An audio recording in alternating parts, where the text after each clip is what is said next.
At this place in history, we're in Franklin with Steve Perkins, the executive director of the Vermont Historical Society. Steve, as uncommon a sight in this day and age as a working telephone booth is,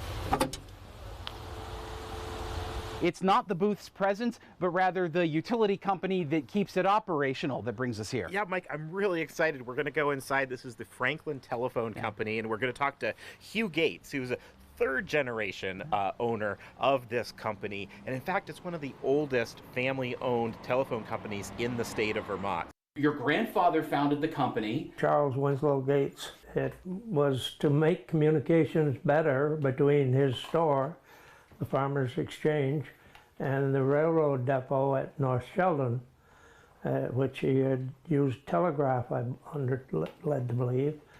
And when the Bell patent ran out and small telephone companies developed, he undertook the operation of doing it. We claim it's 1894, I think, but it could have been 1896.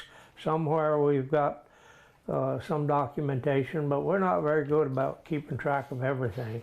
And this was eventually Governor Gates we're talking about here, wasn't he? Yes, he became the governor in 1914, I believe it was. My father, when he came back from World War I and started to manage the company actively, they increased the rates from $1 a year to $2. Now you're sitting kind of in the historical nerve center of the telephone company, and you've got your hand on a device right there. This is an Army surplus switchboard, and the top half of this row would be used for the old crank telephones. And whenever anybody would turn a crank, this thing would drop down. And the operator would plug in that, grab this. This is torn apart now, but she could wear this thing. In fact, that's the picture. And she would say, "Number, please." And they would tell her who they wanted to call or the number they wanted to call. And then she would take the other cord and plug it into that line. And we're talking the old crank telephones.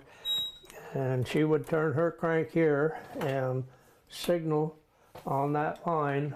This was Ruth Toof, Miss Ruth Toof, and she was a key person in our town for many, many, many years.